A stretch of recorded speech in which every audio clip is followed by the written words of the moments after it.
शरण्ये त्र्यम्बके गौरी नारायणी नमोस्तुते।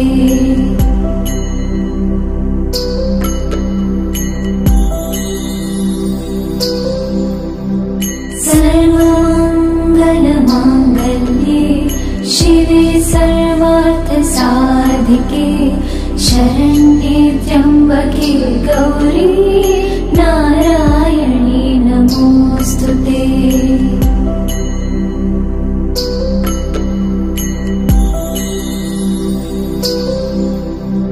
सर्वमङ्गलमाङ्गल्ये शिवे सर्वार्थसाधिके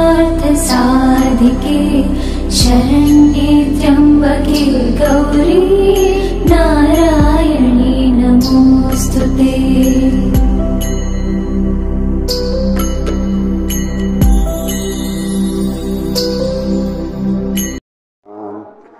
हरे हरे हरे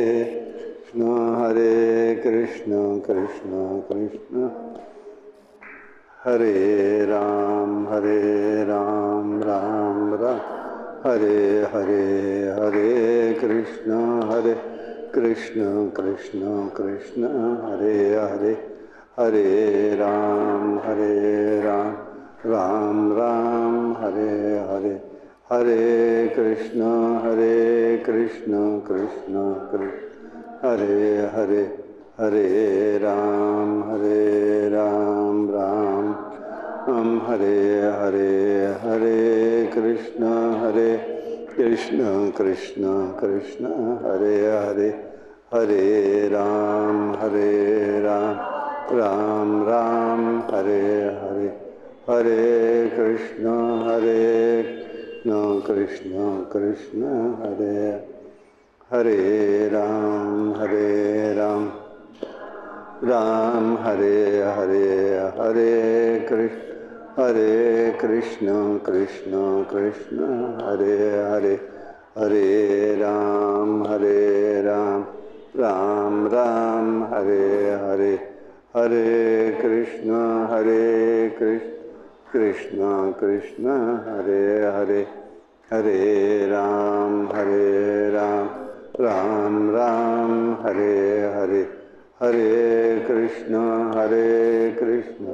कृष्ण कृष्ण हरे हरे पुंडलीक वरदाहरी विठ्ठल श्री ज्ञानदेव तुकाराम अवधूत चिंतन श्री गुरुदेव दत्त भगवान गोपाल कृष्ण महाराज के भगवान श्रीधर स्वामी महाराज के जय।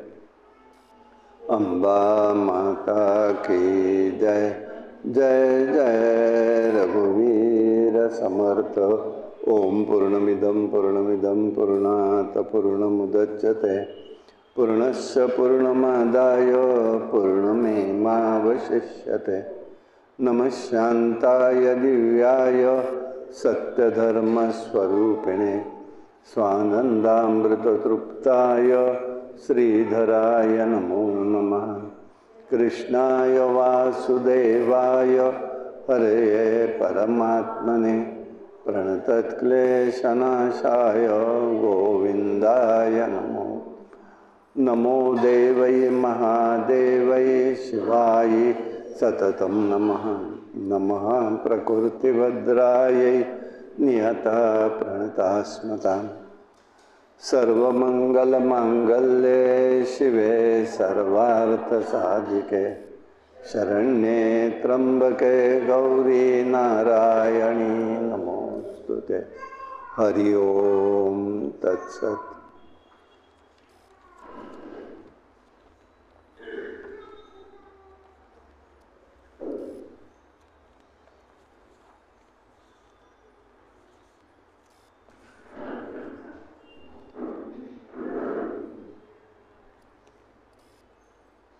व्यास महर्षी जन्मेजयाला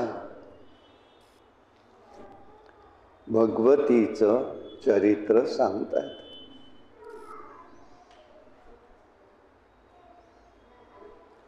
आपल्या उपलब्ध अवधीमध्ये पूर्णपणे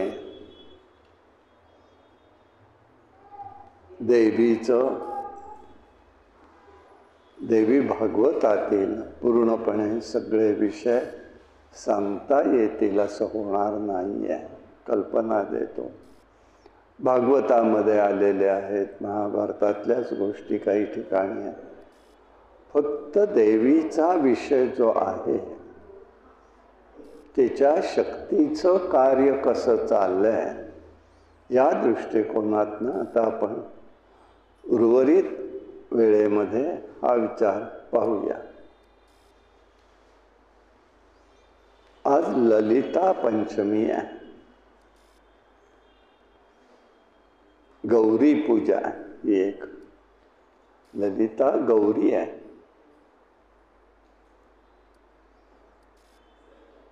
तिचंही चरित्र व्यासांनी सांगितलं.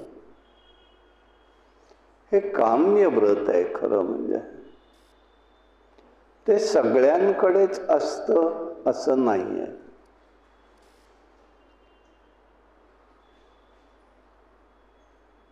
कुंकवाच्या करंड्याचं झाकण हे त्याचं प्रतीक मानलं जातं.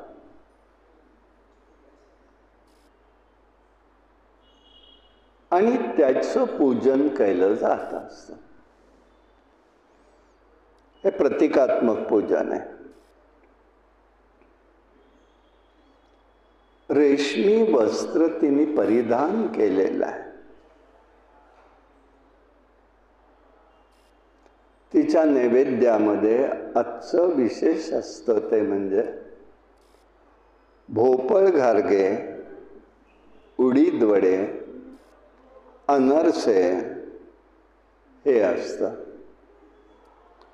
त्याचं वाणही आहे, पण जसं अनंताचं वाण हे 14 वस्तूंचं असतं,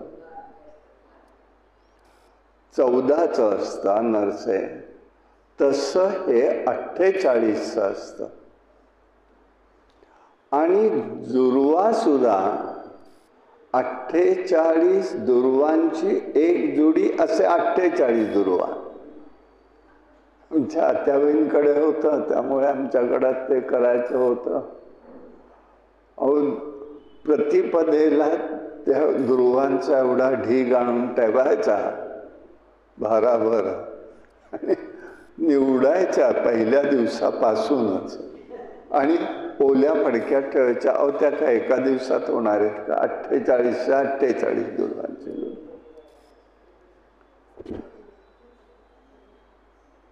नील वस्त्र तिने परिधान केलेलं आहे. तेजपुंज आहे. फुलं सुद्धा किती प्रकारची? तर 48 प्रकारची. आता ही शोधून मिळायलाही अवघड.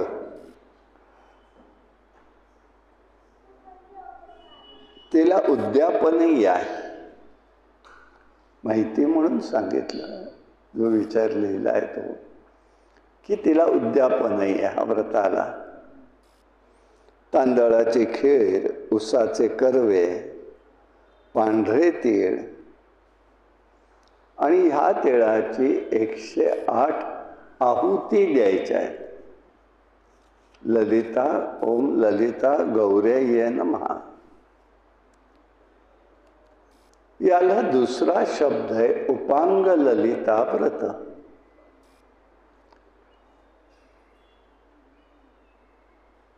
ऋषी असं सांगतायत, भृगु क्षेत्रात गौतम नावाचे एक वैदिक ब्राह्मण राहत होते.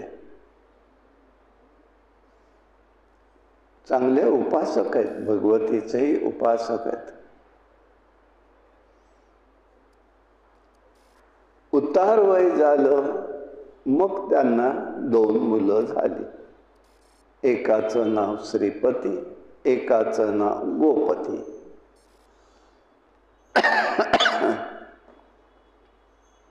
वयोपरत्वे ते गृहस्थ गेले. पत्नीही सती गेल्या. मिळकत पुष्कळ होती, परंतु ती काकांनी त्यांच्या नेली. त्यांना मुलांच्या वाट्याला भटकंती आली. शेवटी ती लहान मुलं दोघंही विशाल नगरीमध्ये आलेले. तिथे एक विवेक नावाचा वैदिक ब्राह्मण होता. विद्याभ्यास त्यांनी शिकला. त्यांच्याकडे हे ललिता गौरीचं व्रत करत होते.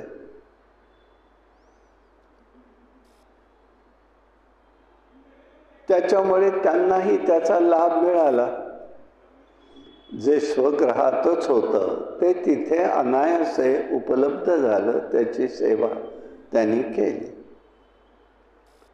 पुढे त्या विवेक माणसाने त्या आपली गुणवती कन्या जी होती तिचा विवाह श्रीपतीशी लावून दिला. आता ते उत्तम प्रकारे राहू लागले. कालांतराने श्रीपती, गुणवती आणि गोपती हे तिघही स्वग्रही आलेले आहेत.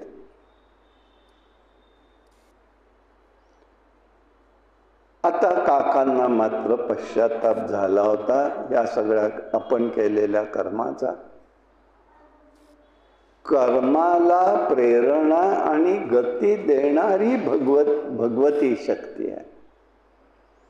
नुसतंच कर्म नाही घडत, त्याला गती दिली जाते, बघितलं जातं. आणि त्याच्यामुळे तिथे काय घडलं, त्याला त्या ठिकाणी आपली झालेली चूक लक्षात आली काकांना. आणि त्यांनी त्यांचा जो काही भाग होता तो त्यांना देऊन टाकला. गोपतीचा विवाही काकांनी केला. एकदा काय झालं, ललिता गौरीचं पूजन चाललं होतं. आणि गोपती स्वयंपाकघरात जाऊन पूजनाच्या अगोदर जेवू लागला. म्हणून भावजय रागवली. अहो, श्रद्धेने व्रत करा ना, आपलं चाललेलं आहे, इतकं आलं, इतकी घाई करून कसं चालेल, काही दुसरं घ्या, जेवण कुठलं करताय. भावजय बोलल्याचा त्याला राग आला आणि तो घराबाहेर पडला. पाहता पाहता त्याची स्थिती अत्यंत वाईट झाली. तो उपांग राजाच्या नगरीमध्ये गेला. तिथे ललितेचं एक भव्य मंदिर ह्या उपांग राजाने बांधलं होतं. आणि म्हणून तिथे जाऊन तो राहू लागला. त्यानेही मग उत्तम प्रकारे हे व्रत केलं. त्यालाही मग धन आरोग्य प्राप्त झालं.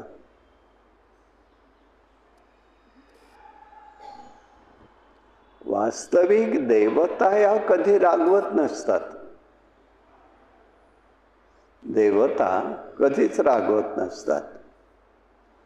आपल्या कर्माचंच फळ असतं ते आपल्याला मिळत असतं. पण आपण म्हणतो देवता रागवल्या. एक मात्र आहे बरं का, माहिती म्हणून सांगतो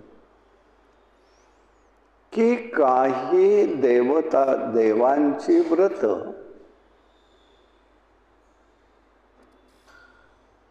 ही अनुकूल नसतात कुळाला.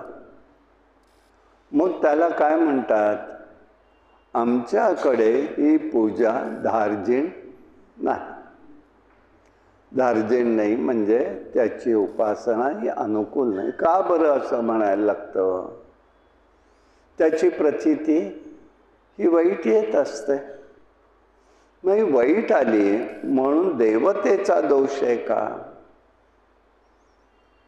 नाही आहे खरं म्हणजे. पण माणूस दोष त्या देवतेला देतो. ठीक आहे, दिलं. मग हे नक्की काय घडतं? देवता तर रागवत नाहीत, मग तरीही का घडतं? असे प्रश्न अनेक वेळेला उभे राहतात. अडचणीत येतात, अडचणीत येतात. मग तरीही का मग म्हटलं जातं? याचं कारण असं आहे, प्रत्येक देवतेचा स्रोत हा शक्ती प्रवाह हा वेगवेगळा असतो, सामर्थ्य वेगवेगळं असतं. आणि मग ते सोडून दुसरी उपासना करायला गेलात की त्या घरामध्ये त्या देवतेचा स्रोत येतो. आता लक्षात घ्या, तुम्ही कधी रस्त्यावरती किंवा कुठे असं पाहिलंय का? बघा, ते फॅब्रिकेशनवाले काहीतरी हे करतात की नाही, काहीतरी जोडतात, ठिणग्या उडतात आपल्या डोळ्यावरती, मग हे लावतात चष्मा. ते काय असतं? ते काय असतं? म्हणजे दोन स्रोत हा वेगवेगळे एकत्र आले की ज्या ठिणग्या उडतात तिथे मग म्हटलं जातं ही देवता आम्हाला अनुकूल नाही. दोन विविध प्रकारचे स्रोत असतात आणि म्हणून त्या गोष्टी असतात, लक्षात घ्यायच्यात. उगीचच्या उगीच त्याची परीक्षा बघायला जाऊ नये. परीक्षा कोणी बघू नये. कुळाच्या रक्षणासाठी, कुळाच्या रक्षणासाठी परीक्षा बघायला जाऊ नये. उदाहरणच देतो, इतरांचं देण्यापेक्षा माझंच मी देतो. आम्ही वैष्णव, आमच्याकडे गणपती उपासना धार्जिण नाही आहे म्हटलं जातं.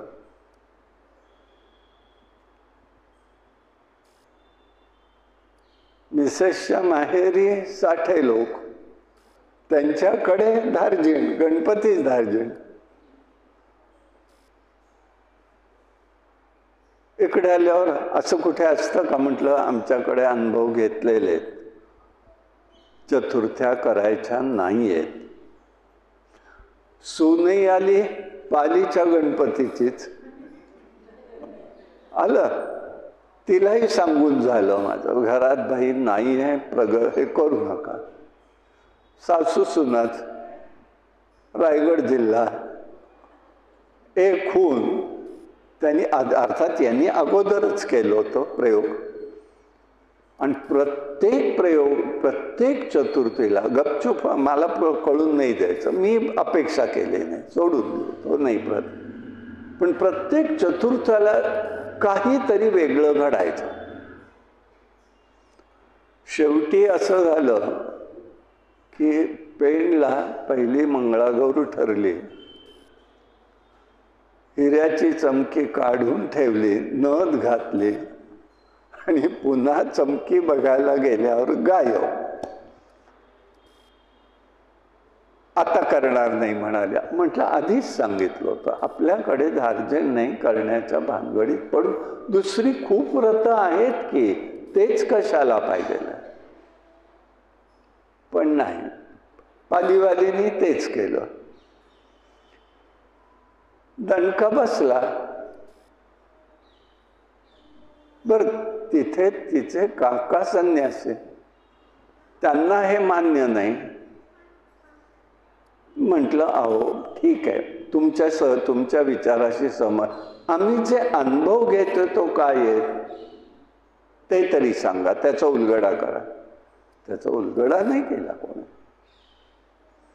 मग एक दिवस स्वामी महाराजांकडनं कळलं हे दोन स्रोत वेगवेगळे असतात. कुळाला जे प्रभावी असतं त्या कुळाला तिथे ते घातकच ठरतं. आमच्या आईने केलं, सगळ्या जणी करतात. अंगारिका चतुर्थी फाल्गुन महिन्यात आली ती केली, आणि पाडव्याच्या दिवशी भाऊ संध्याकाळी ताप आला आणि सकाळी गेला. पाडव्याच्या दिवशीच आदली चतुर्थी केली, अंगारिका आली म्हणून. म्हणजे त्या देवतेचा दोष नाही, मी देवतेला दोष देत नाही. आणि मला तर एकही चतुर्थी अशी आठवत नाही की काहीही त्या दिवशी घडलं नाही. पण माझं काय झालं, आम्ही गाणगापूरला चाललो होतो, बरीच लोक बरोबर होते. सगळ्यांच्या चतुर्थ्यां माझी एकट्याचे नाही. आम्ही त्यावेळेला बदामीला गेलो होतो तिथून गाणगापूरून. मग म्हटलं कशाला परत वेगळं करायचं, मीही त्यांच्याच बरोबर जे असेल ते खाईन म्हणून केली. जी राहिली ती राहिली. मला का त्याचा त्रास नाही कधी झाला, त्याचा त्रास नाही झाला. त्रास झाला असता तर सोडून दिलं असतं, व्रत म्हणून नाही केलं, उपासना म्हणून नाही. घडलं असं 2 वेळेला झालं. मग आम्ही मात्र सगळ्यांना सांगतोय, पण कोणी ऐकायचं नसतं. कारण काय झालंय, आम्ही स्वतंत्र बुद्धीचे आहोत. आम्ही काय त्याला तुमचे नवीन शब्दामध्ये सांगता येत नाही मला, की ते आम्ही आहोत. तेव्हा आम्हाला आमची बुद्धी नाही का, चालू दे. पण ते फटके बसतात, लक्षात ठेवायचं. म्हणून त्यांनी तिथे सांगितलं की ते जे आहे ती कर्माचं फळ असतं ते. आणि म्हणून आता ह्या देवीचं जे स्थान आहे ते श्रीनगर इथे आहे. पहिलं स्थान श्रीनगरमध्ये ललितेचं मूळ स्थान आहे. आणि श्रीनगर काय आहे, श्रीनगर काश्मीरमधलं श्रीनगर ही भूमी म्हणजे श्रीदेवीची भूमी आहे. श्रीदेवीची भूमी जी आहे ती आहे तिथे, तिचं स्थान तिथे. आणि ही ललिता गौरी ज्येष्ठा अशा श्रीनगरच्या पासून 15 किलोमीटरवरती वनामध्ये ही स्थानं आहेत. आता निघालंय म्हणून सांगतो, मी जेव्हा गेलेलो होतो तेव्हा जिथे होतो ते महंत म्हणाले, आप आ गए, अच्छा है, हम आपको एक स्थान दिखाएंगे. म्हणून ते मला घेऊन गेले. आणि आम्ही गेलो त्यावेळेला कर्फ्यू. पण काय त्या माणसाचं सामर्थ्य होतं माहीत नाही. ड्रायव्हर सांगितलं काढ गाडी. आणि काय त्यांनी केलं कोणास ठाऊक, आमची गाडी फक्त पोलिसांच्या समोरही नीट गेली पण पोलिसांनी अडवलं नाही. मग त्यांना दिसत नव्हती काय कोणास ठाऊक बाबा. मग गेल्यावर तिथे एक शिवमंदिर होतं. मग हे शिवमंदिर इथे कुठलं आलं, यही बताने के लिए मैंने यहाँ बुलाया. तर म्हणाले हे जे शिवमंदिर आहे हे मूलतः श्रीनगरमध्येच होतं. पण इथल्या काही ब्राह्मणांनी लोकांनी ते काढलं आणि इकडे आणून ठेवलं. काढायला नको होतं त्यांचं म्हणणं आहे. काढलं, तिकडे नेलं आणि सांगितलं होतं त्याने. शिवानी काढणाऱ्या आदल्या दिवशी काढणाऱ्याच्या स्वप्नात येऊन सांगितलं, तुम्हाला हलवू नका, मला हलवलं तर तुम्ही सगळे इथनं हलणार आहात. आणि तसंच्या तसंच झालं. सगळं ते मंदिर त्यांनी हलवलं आणि सगळेच्या सगळे तिथले हिंदू अत्याचाराच्या पोटी बाहेर पडले. मग हे कसे राहिले ग्रस्त? वैशिष्ट्य असं आहे, गुरु नानकांचा पुत्र होता, त्याचं पीठ तिथे आहे. आता नाव माझ्या लक्षात नाही, त्याचं आहे, मी लिहिलेलं आहे सगळं. तर तो तिथे आहे आणि त्यांनी उपदेश सुद्धा समर्थ रामदासांना केलेला आहे. म्हणाले आपण गडाच्या संदर्भात आहात म्हणून म्हणे मी तुम्हाला आणलेलं इथे. हा सगळा बघा. आणि वैशिष्ट्य असं, त्यांचा आश्रम झेलम नदीच्या किनाऱ्यावरती भरवस्तीत आहे. मुसलमानांनी उडवण्याचा पुष्कळ प्रयत्न केला, बॉम्ब आत टाकले, बॉम्ब आत आला की निष्क्रिय होतो आजही.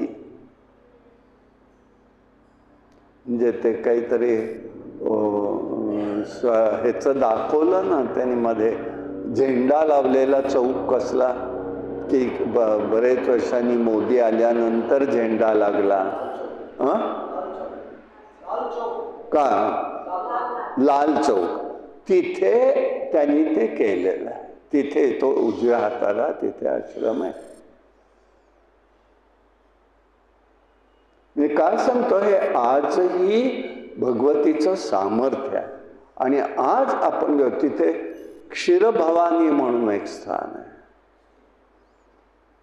सगळं मुसलमानांनी ते काबीज केलेलं आहे. दुर्दैव आहे फार मोठं. आपलीच लोक कारणीभूत आहेत त्या सगळ्याला. असो, तिथे हे नगर आहे. दुसरं तिचं स्थान जे आहे ते नैमिषारण्यात आहे. नैमिषारण्यात आले होते, त्यांना मी दाखवले तिथे ते स्थान. तिथे जवळच आहे, कालिका मठाच्या जवळ आहे तो. चतुर्भुज आहे. एका हातात शंख आहे, दुसऱ्या हातात डाळिंब आहे, सफरचंद आहे, तिसऱ्या हातात काजळाची डबी आहे आणि चौथ्या हातामध्ये आरसा आहे. असं आहे. भंडासूर दैत्य माजला होता. ब्रह्मदेवांनी यज्ञ केला आणि त्या तेजातून एक कन्या प्रगट झाली, तीही ललिता. ललिता शब्दाचा अर्थ आहे शूर वनिता, शूर स्त्री असा अर्थ ललिता शब्दाचा आहे. तिने भंडारासुराचा वध केला. भंडारासुराकडे सुद्धा अनेक प्रकारच्या विद्या होत्या, पुष्कळ विद्या होत्या. त्याच्यामध्ये त्यांनी काय केलं, तितक्या हिने प्रभावाने केलं, त्याला तोंड दिलं. परंतु त्यात त्यांनी एक प्रयोग केला जो आत्ता झाला ना मध्ये आपल्या इथे, तोच महामारी प्रयोग. अनेक लोक मृत्युमुखी पडले. 100 वर्षापूर्वी असंच झालं होतं. त्या साथीला प्लेगची साथ म्हटलं. आत्ता हा कोविड आला. तशी त्यावेळेला निघाली साथी. मग ह्या ललिता देवीने तो त्यांनी जर तिथे महारोगास्त्र सोडलेलं आहे की त्याच्यामधून अनेक लोक मरतात, जीवांची हत्या होते, पशु पक्षी सुद्धा जातात. तसं त्यांनी इथे काय केलं, एक महारोग अस्त्र सोडल्यावर देवीनी त्यांना एक त्या ठिकाणी नामास्त्र सोडलं. कोणतं नाव आहे ते? अच्युतम अनंतम गोविंदम वदाम्यहम नश्यति सकल रोग सत्यम सत्यम भेजशाम.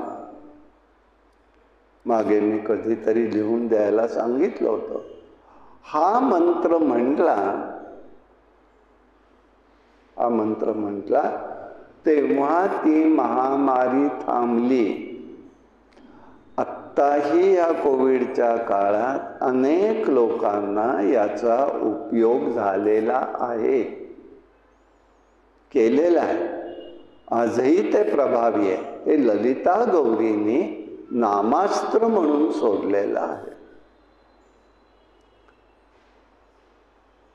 मग ब्रह्मदेवाने शिवाचं जे कामेश्वर स्वरूप आहे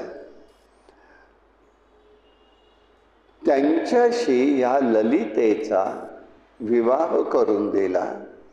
तेव्हा तिचं नाव कामेश्वरी असं झालं. तिचं साहित्य म्हणजे वाङ्मय म्हणजे ललिता महात्म्य, ललिता सहस्रनाम आहे, ललिता हृदय आहे, अनेक स्तोत्र आहेत. शंकराचार्यांनी तर 300 श्लोकांची एक रचना केलेली आहे ललिता गौरीवरती. भगवतीने अनेक अवतार धारण केलेले आहेत. जे देह तादात्म्य पावत नाही अशांचंही ती रक्षण करत असते. ही भगवती अशा महात्म्यांच्या सान्निध्यात राहून अहंता आणि ममतेपासून त्यांचं रक्षण करत असते. महात्म्यांच्या सान्निध्यातही ती राहते. त्यावेळी त्यांना वेगळी उपासना करावी लागत नाही. दैत्यांना वारंवार तपस्या करून मागावं लागतं. ही देहतादात्म्यता आहे. पण थोड्या उपासनेत का विना ती परिवर्तन घडवते. त्याला उदाहरण म्हणजे बिभीषणाचं आहे.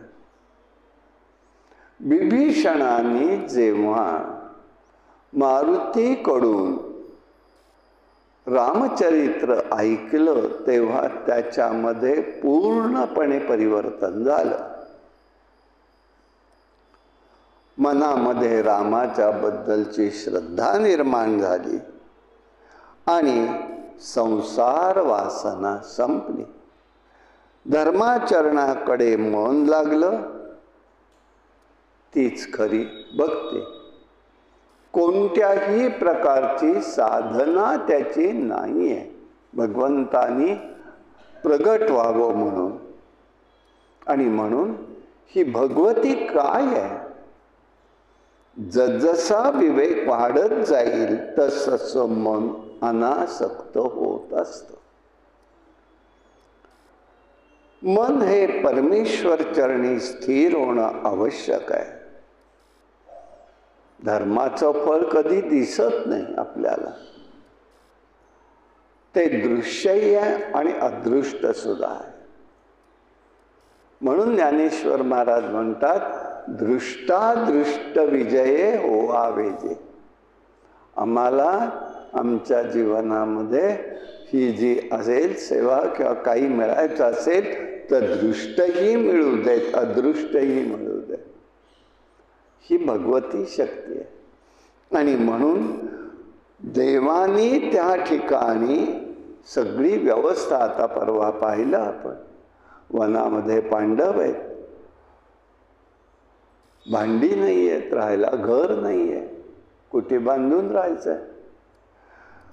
म्हणून सूर्यनारायणाची उपासना या धर्मराजांनी केली आणि रथसप्तमी म्हणून करायला लागले. रथसप्तमीला सूर्यानी ती थाळी दिलेली आहे. म्हणून त्या दिवशी जी सूर्याला अर्घ्य दिलेली आहेत धर्मराजाने ते अर्घ द्यावी. भीष्म द्वादशीला भीष्मांनी जे भगवंताला अर्घ्य दिलेलं आहे ते तर्पण करायचं आहे. तसं आत्ता इथे सुद्धा 108 नावं आहेत ती, आणि 108 नावाचं तर्पण करायचं आहे, म्हणजे द्यायचे त्या सूर्याला. त्यांचं त्यावेळेला कधीही घरात अन्नधान्याला कमी पडत नाही. त्या उपासनेचं अदृष्ट फळ आहे, दृश्य नाही आहे. आणि म्हणून ह्याचा उपयोग करायचा आहे. सर्वांचं झालं की तिचं जेवण झालं की अन्न देणं त्या दिवशीचं संपून जायचं. ही एक सूर्य उपासना आणखी एक सांगतो, माहिती असेल, सांगितली आहे मागे कधी, असावी. दुर्वास एकदा गांधारीकडे गेले, कौरवांकडे म्हणजे, आणि चातुर्मास केला. गांधारी विद्वान आहे, तिला सगळं माहिती आहे, तिला सर्व गोष्टीचं ज्ञानही आहे. तिने काय केलं, भानुमती ही जी दुर्योधनाची पत्नी, हिला सांगितलं तू त्यांची सेवा कर. तिने आपली मनापासून सेवा केली आणि गंमत अशी झाली, सेवा दिवस संपत आले तेव्हा गांधारीने भानुमतीला जवळ बोलवलं आणि सांगितलं, बाई ग, आता तुझी जर उपास त्यांचं व्रत पूर्ण झालं की ते चातुर्मास झाला की जातील, जाताना तुला विचारतील काय मी देऊ, तू एकच काम कर, तू त्यांना काहीही मागू नको, एकच गोष्ट माग, मला सूर्यविद्या द्या. म्हणून तिने सूर्यविद्या त्यावेळेला नेमकी मागितली. ते शेवटी दुर्वासच आहेत.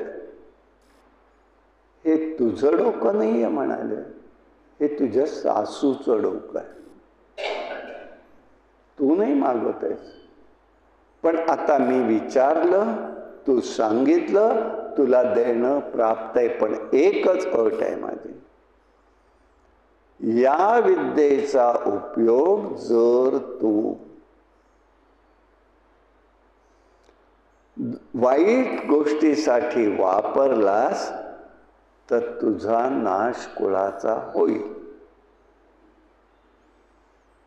हे दुर्योधनाला कळलं की असं काहीतरी झालेलं आहे आईचं आणि बायकोचं. दुर्वास जातात. कालांतराने पांडवांना उडवण्यासाठी दुर्योधनाने ती विद्या तिला वापरायला भाग पाडला. ती सूर्यविद्या आहे.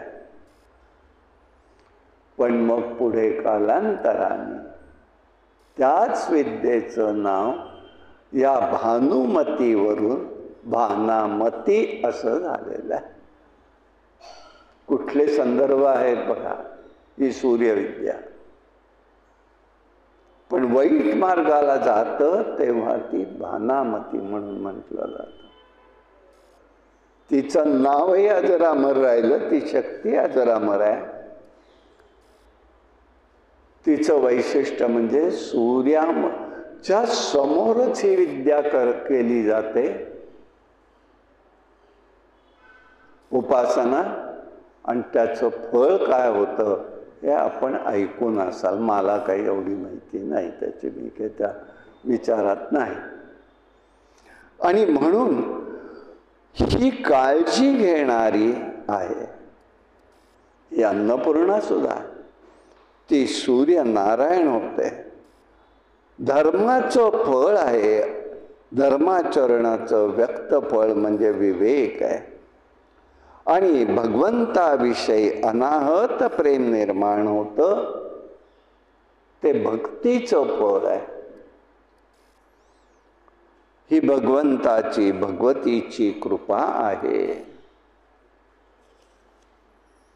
असं आहे. व्यास म्हणतायत, हे राजा, आतापर्यंत तुला मी सोमवंश सूर्यवंशातील राजांचे अनेक चरित्र सांगितले. सर्वांनी भगवती पराशक्तीच्या कृपेने मोठं यश संपादन केलं, प्रतिष्ठाही प्राप्त झाली. ती भगवती कशी आहे? प्रत्येकाच्या जवळ ती कार्यरत आहे बरं का. स्फूर्ती, प्रेरणा, चैतन्य, वीरश्री हे सगळं भगवतीचं स्वरूप आहे. आणि म्हणून सावरकरांनी सुद्धा म्हणताना मांडलं, स्वतंत्रते भगवती महन मंगले. प्रेरणा कुठे मिळाली बघा.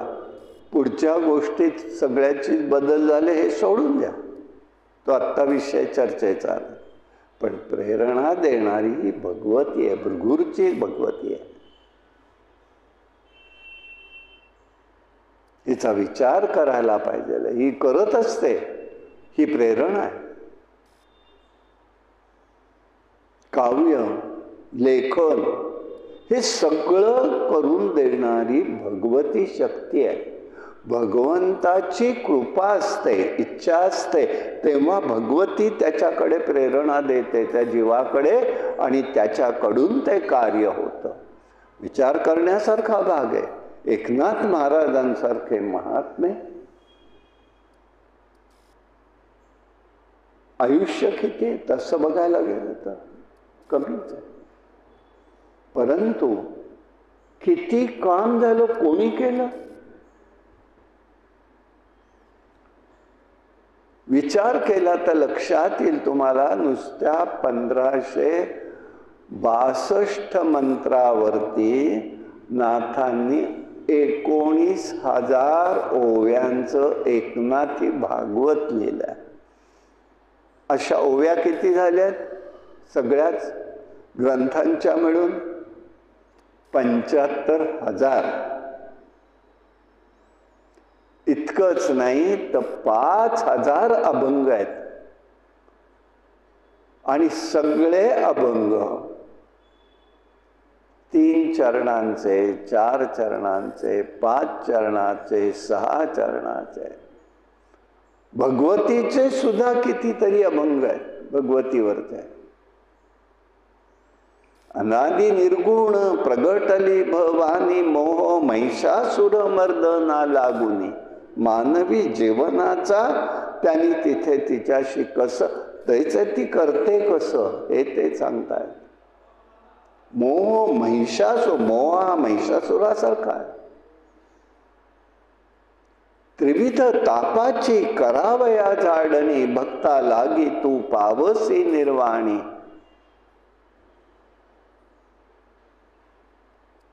आणि हे सगळं जे आहे ही करणारी भगवती शक्ती आहे. आणि त्यांनी भागवतामध्ये सुद्धा पहिल्यांदा व्यक्त केलेलं आहे. आमची कुलस्वामिनी एकवीरा देवी म्हणजेच रेणुका माता आहे, तिच्या कृपेनेच मी हे सगळं करू शकलो आहे किंवा घडतंय.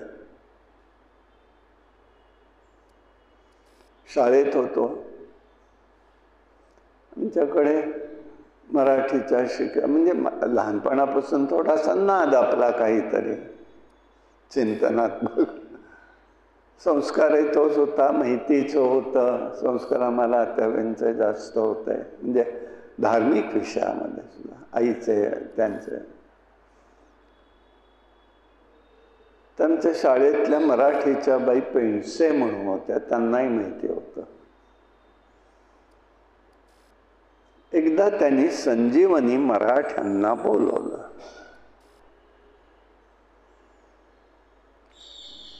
आणि शाळेमध्ये मग बस समारंभ सुरू झाल्यावर त्या बोलायला लागल्यावर त्या म्हणाल्या, मला एक सांगा, तुमच्या विद्यार्थ्यांमध्ये कोण कविता करतं?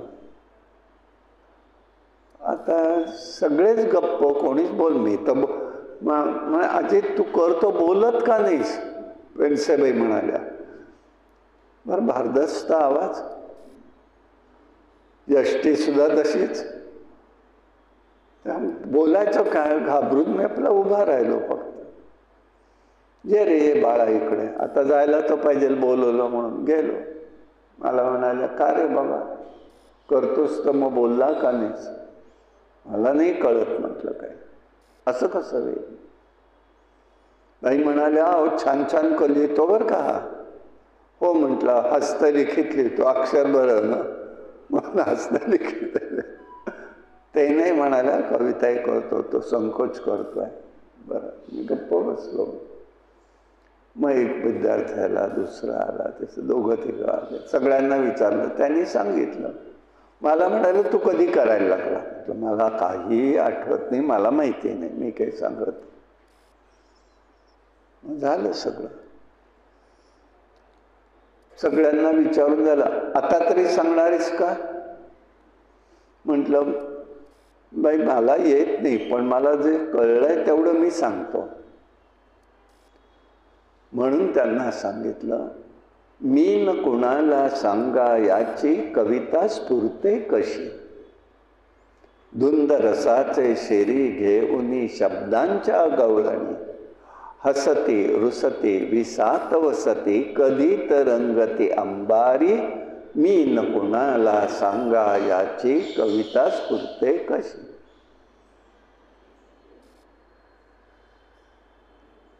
हे अरे काय म्हणालं, तू बोलून गेलायस? म्हटलं, आहे मला कळलं नाही. म्हटलं, मी काहीतरी बोललोय. मग झालं. पुढे काय झालं, बालचित्रवाणीला सर्वेश त्याच्या थोडं अंगात उतरलेलं, त्याचे कार्यक्रम व्हायला लागले. मला घेऊन जायला लागायचं. एक दिवस त्याच पुढे आले. मग म्हणाले, अरे अजित कुलकर्णी म्हणाल्यावर, अरे तू शाळेतलाच ना रे, रमणबागेतला पेंडसेबाईंचा विद्यार्थी? म्हटलं, हो. लक्षात आहे मॅडम? हो म्हणाल्या. मग हा कोण? म्हटलं, मुलगा. तो करतो की नाही काही? करतो. म्हटलं, चाललंय त्याचं थोडं थोडं. पण म्हणे, तुला सांगते, तू जे केलं त्याच्या पुढे मी ती कविता पूर्ण केलेली आहे. बरं म्हटलं, मला काहीच त्याचा प्रश्न नाही. पण सांगायचं उदाहरण की ही प्रेरणा देणारी शक्ती, सांगणारी शक्ती, बोलवणारी शक्ती, अशा प्रकारचं निर्मिती होणारी गोष्ट ही भगवती शक्तीची कृपा असते. आणि म्हणून त्यांनी ते सांगितलं त्याला, बाबा रे, जे तिच्यामुळे जे पदार्थ, विभूती, ऐश्वर्य, कांती आणि शक्तीचा संबंध असतो, इथे देवीचा अंश विद्यमान असतो. यासाठी हे राजा, तू भगवतीची उपासना कर. शंकराचार्यही संन्यासी आहेत, पण देवीची उपासना करतात. आता त्यांनीही सांगितलं, तू उपासना कर. एकदा देव आणि दानव यांचं युद्ध झालं. देवांनी युद्ध जिंकलेलं आहे, दैत्यांनी युद्ध जिंकलंय. आता दैत्य प्रबल झालेले. त्यावेळी दैत्यांनी तपसाधना करून ब्रह्मदेवाकडून वर प्राप्त करून घेतले होते.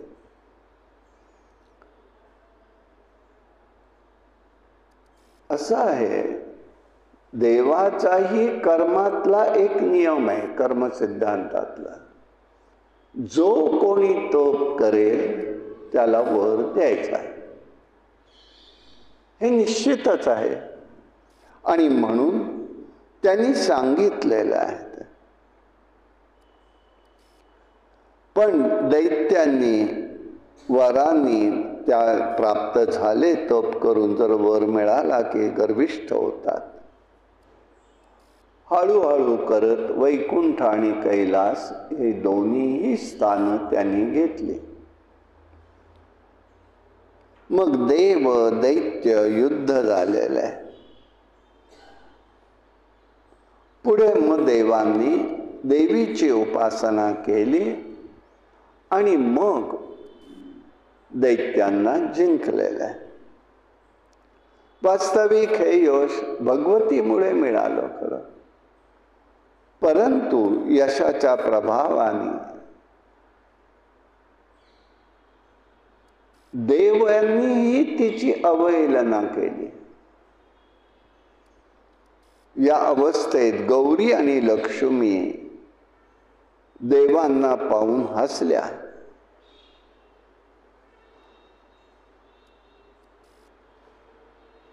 ते हसलेलं पाहिलं आणि शंकर आणि विष्णू दोघंही रागावले. देवीला दुरुत्तर केली. गौरी लक्ष्मी तिथून निघून गेल्या. परंतु त्याचा प्रभाव विष्णू आणि शंकरांवरती झाला. ते विक्षिप्त वागू लागले, शक्तिहीन झाले, चेतनाहीन बनले. या विश्वात हाहाकार माजलेला आहे. त्यांनी ब्रह्मदेव चिंतातूर झाले. दोघे असे का झाले? मग त्यांनी समाधी अवस्थेत हे जाणलं की शिव आणि विष्णू निस्तेज झाले. ही स्थिती का झाली आहे त्यांनी ओळखलं. मग सगळ्या ब्रह्मदेवांनी सगळ्या ऋषी मंडळींना बोलवलं, सनत कुमारांना बोलवलं. त्यांना सांगितलं विष्णू आणि शिव हे निस्तेज झाले आहेत. तेव्हा आपण सगळ्यांनी परा भगवतीची आराधना करूया. त्याप्रमाणे त्यांनी सनकादिक कुमारांनी कठोर तप केलं आणि तो करताना बीज मंत्राचा जप केलेला. असं आहे, जप वेगळा असतो, बीज मंत्र वेगळा असतो. बीज मंत्र याची उत्पत्ती ऋषींच्या स्फुरणातून वेदोक्त म्हणून ती प्रगट झालेली असते. बीज मंत्रामध्ये शब्द असतात पण शब्दांना अर्थ नसतो. शब्दांना अर्थ नसतो पण शब्द मात्र प्रभावी असतात, सामर्थ्य असतं. आपण त्या ठिकाणी तात्काळ डायरेक्ट ज्याला म्हणतो तसे त्या भगवंतापर्यंत पोहोचू शकतो. अशाचं नाव आहे बीजमंत्र. नाममंत्रामध्ये जप असतो पण शब्दही ते असतात, पण शब्दांना अर्थ असतो आणि त्या अर्थाची आवृत्ती घडत असते. ओम ऐं ह्रीं क्लीं चामुंडा विच्चय. काय शब्दांना अर्थ आहे? नाही, ते बीजमंत्र आहे. पण ओम राम कृष्ण हरी अर्थ आहे, ते जपमंत्र आहेत, जप करण्यासाठी. हेही आहे पण हे बीजमंत्र म्हणून आहे. फरक कळावा म्हणून सांगितलं. आता सध्याच्या कॉम्प्युटरच्या भाषेत सांगायचं तर आम्हाला कॉम्प्युटर सुरू करायचं असेल, एखादी गोष्ट बघायचं, पहिल्यांदा काय करावं लागतं? कॉम्प्युटरवाल्यानं पहिल्यांदा आम्हाला सुरू करणं हे सांगणं नाही बरं का, आम्हाला अशी उत्तरं आलेली आहेत. सुरूच नाही. आम्हाला एखादी गोष्ट पाहायची असेल तर त्या पाहण्याचं पासवर्ड माहिती असावा लागतो. पासवर्ड जेव्हा माहिती असतो तेव्हा आम्ही डायरेक्ट त्या आम्हाला आवश्यक असलेल्या गोष्टीपाशी जात असतो. मग तिथे गेल्यानंतर वेळ लागत नाही, सगळं जे काही पाहिजे आहे ते मिळतं. तसे बीजमंत्र आहेत, पासवर्ड येतो. आणि नाममंत्र कसा आहे नाही ना माहिती, मग गुगलवर जा, सर्च करा, इकडे बघा तिकडे बघा, कोणाला माहिती आहे बघा, आणि मग त्या स्थितीला जा. ते जपमंत्र आहेत. यासाठी सध्या कॉम्प्युटरचं योग आहे ना, तुम्हाला ती उदाहरणं दिलीच पाहिजे. अशी परिस्थिती सध्या आहे. आणि म्हणून हे त्यांनी केलेलं आहे. बीजमंत्राचा अभ्यास हिमालयात केला. कालांतराने भगवतीचं दर्शन झालं. तेव्हा दक्ष प्रजापतीही जप करत होता, तप करत होता. त्यांनी विष्णू आणि शंकरांना शक्तियुक्त करण्याची विनंती केली आणि त्या भगवतीला प्रार्थना केली, तू माझ्या कुळामध्ये जन्माला ये. आणि ती भगवतीने तथास्तु सांगितलं. म्हणून दक्षाच्या पोटी सती म्हणून भगवतीने जन्म घेतला. विष्णू आणि शंकर कार्यक्षम झाले. त्यांचा अहंकारही नष्ट झालेला आहे. ह्याच्यामधून एक गोष्ट झालेली ती कानावर घालतो. प्रश्न उपनिषद आहेत आपल्याकडे, आणि त्याच्यामध्ये ऋषींचा प्रश्न आहे, केन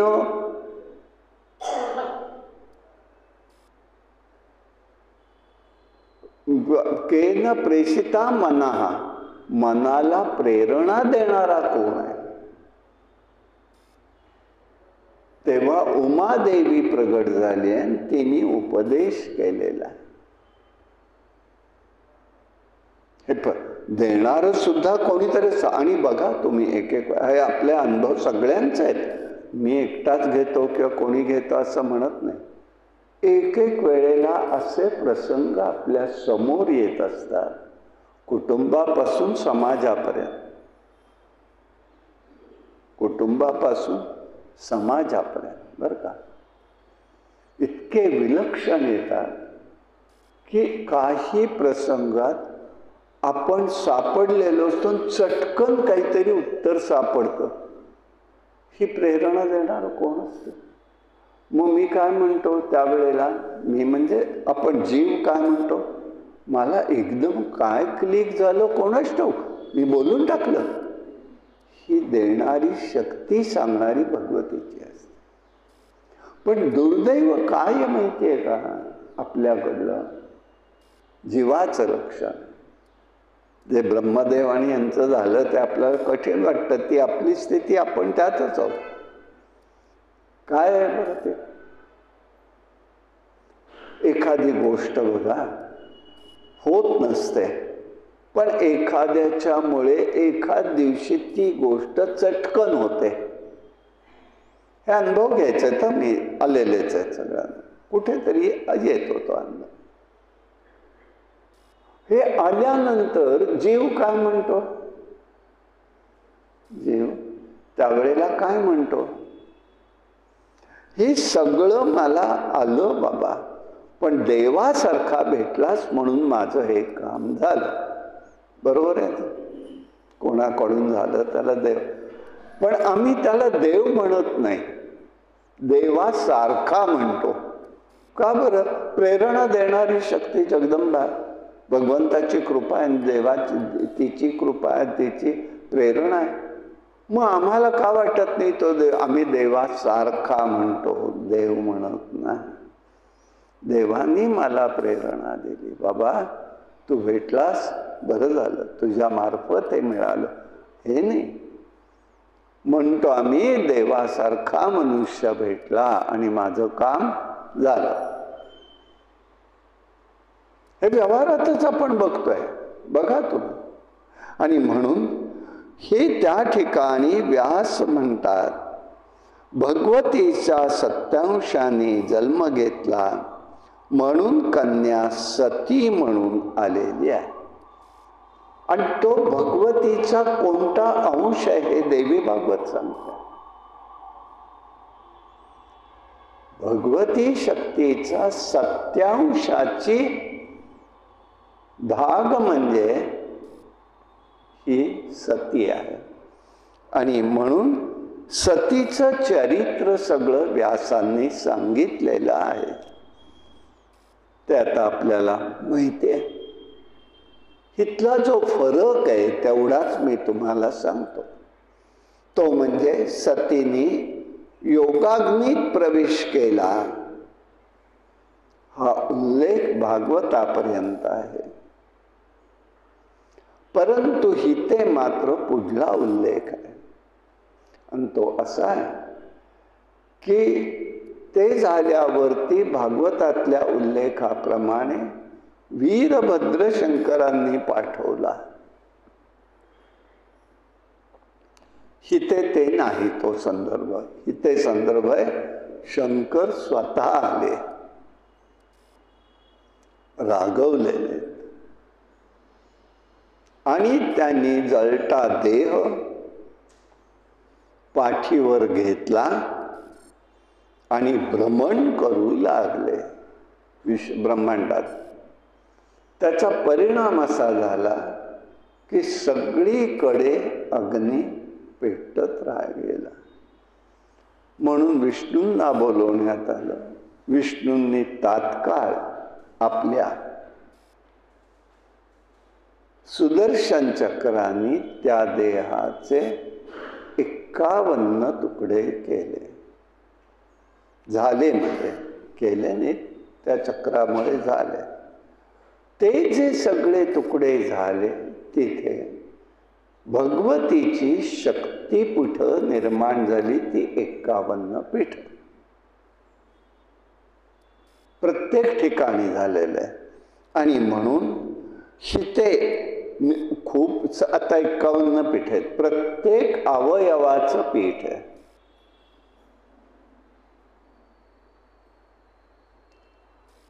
एकच उदाहरण देतो म्हणून कळेल. डोळे जिथे पडले तिथे त्याला नयन ताल हे नाव आहे. आता अपभ्रंशाने सध्या त्याचं नाव नैनिताल आहे. ती जागाच आहे तशा त्या सगळ्या. कामाख्या आहे. ही सगळी पीठं अशी तयार झालेली आहे. आणि मग बरंच त्याच्या पुढे त्यांचं झालं. मग तिला शंकरांना शांत करायचं होतं. मग पुढे मग कालीचा संदर्भ आला का, मग तिला शंकरांच्या स्पर्शाने ती शांत व्हावी म्हणून त्या ठिकाणी त्यांनी बहुडलेले आहेत आणि त्यांच्या अंगावर ती नृत्य करते आणि मग तिला स्पर्श जाणवला आणि ती शांत झाली. असे अनेक संदर्भ त्या ठिकाणी आहेत. त्यांचं दुःख निवारण होईना. मग ज्या ज्या स्थानी गेले त्या त्या ठिकाणी सतीला ते आठवत राहिले. अशा माध्यमातनं एकूण 108 सिद्धपीठ निर्माण झाली आहेत. त्यातलं एक महत्वाचं पीठ हे हिमालयामध्ये आहे. अत्यंत खोल अशा दरीत आहे ते. आलोय जाऊन तिथे आहे सिद्धपीठ म्हणून आहे ते. अशी 108 पीठं ती वेगळी निर्माण झालेली आहेत.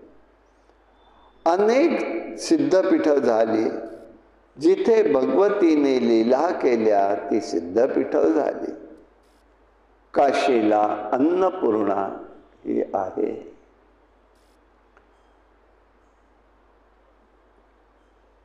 तुळजापूरला सीतामाईंचं रूप घेणारी ही भगवती शक्ती तुकाई म्हणून तिथे प्रगट झाली. तिचंच पुढे तुळजाभवानी हे नाव झालेलं आहे.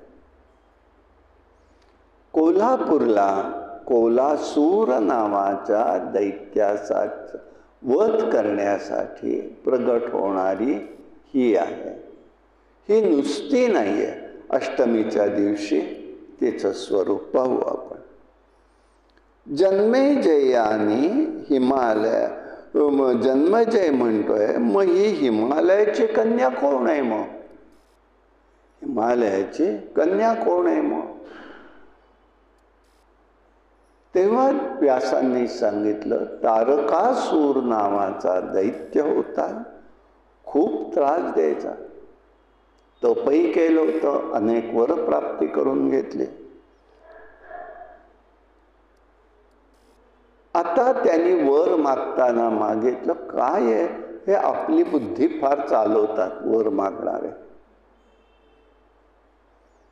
आता सती गेलेले शंकर रागवलेले होते, शांत झालेत, पण उद्विग्न आहेत. म्हणजे ते विवाह करणार नाहीत आणि म्हणजे त्याला मुलगा होणार नाही, म्हणून त्यांनी सांगितलं शिवपुत्राकडूनच माझा वध व्हावा. म्हणजे हा धारणा त्याची. अशा प्रकाराने त्यांच्या मनात आलं. आता सत्याच्या अंशाचा लोप जरी झाला तरी सगळ्यांनी पुन्हा भगवतीची पराभक्तीची प्रार्थना केली. म्हणजे आमचं रक्षण कर तू काहीतरी करून. म्हणून मग तिने सांगितलं, मी हिमालयाच्या उदरी जन्माला येईन आणि पार्वती म्हणून मी असेन. म्हणून ती पार्वती म्हणून हिमालयाच्या उदरी आलेली आहे. त्यावेळेला तिचं नवरात्र म्हणून उपासना केलेली आहे. ती उपासना म्हणजे चैत्र प्रतिपदा ते नवमी असे 9 दिवसाचं तिचं हे व्रत आहे. ते नवरात्र व्रत म्हणून आहे आणि त्या नवमीलाच ती प्रगट झालेली आहे. रामाचा जन्मही नवमीला, समर्थांचा जन्मही नवमीलाच आहे. हे सगळे संदर्भ एकमेकाच्या निगडीत आहेत.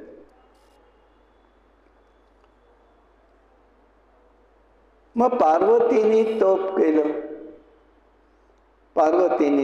केलं आणि तिने त्यावेळेला शंकर माझे पती व्हावेत म्हणून तप केलं. कठोर तप केलंय हे ऐकायचंय बरं का. फक्त झाडाची पानं खाऊन केलं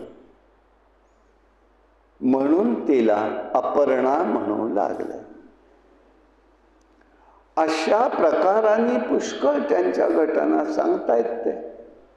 आणि मग तिचा विवाह त्यांच्याशी झाला. तो विवाह झाल्यानंतर त्यांना कार्तिक म्हणून किंवा स्कंद म्हणून पुत्र झालेला आहे. त्यांनी तारकासुराचा वध केलेला आहे. आता किती भेद असतो बघा. आता काय हे मला माहिती नाही, हे आधीच कल्पना देतो. गणपती आपल्याकडे विवाहित सांगितला. दक्षिणेकडे म्हणजे कर्नाटकाच्या खाली गेलात की आणि कार्तिकेय आपल्याकडे अविवाहित सांगितलं आहे, गणपती विवाहित सांगितला, सिद्धी बुद्धी त्यांची मुलं पत्नी आहे. आणि तिकडे मात्र गणपती अविवाहित म्हणतात आणि कार्तिकाला तिथे मुरगुंड स्वामी वगैरे काहीतरी म्हणतात, मुरगुंड स्वामी म्हणतात ना. हा तेच ना. आणि तिकडे त्याला तिथे त्यांनी विवाहित धरलेला. आता हे भेद का माहिती नाही, उपासकानातले असते. मयूर वाहन आहे त्यांचं, यांचं उंदीर वाहन आहे. अशा प्रकाराने हे सगळं होऊन हे चरित्र त्या ठिकाणी त्यांनी सांगितलेलं आहे. आणि म्हणून आपल्याला म्हणता येतं, पंचमीचे दिवशी व्रतते उपांग ललिता हो, अर्घ्यपाद्य पूजा भवानी स्तवती हो, रात्रीचे समयी करीती जागरण हरी कथा हो, अर्घ्यपाद्य पूजेने भवानी स्तवती हो, उदो बोला उदो अंबाबाई माऊलीचा हो. कायेन वाचा मनसेंद्रिये वा बुद्ध्यात्मना मां प्रकृती स्वभावात् करोमि यद्यं सकलं परस्मै नारायणाय समर्पयामि. हरि ओम तत्सत्. विठ्ठल विठ्ठल विठ्ठल विठ्ठल विठ्ठल विठ्ठल विठ्ठल. पुंडलिक वरदा हरी विठ्ठल. श्री ज्ञानदेव तुकाराम अवधूत चिंतन. श्री गुरुदेव दत्त. अंबा माता की जय. भगवान श्रीधर स्वामी महाराज की जय. जय जय रघुवीर समर्थ.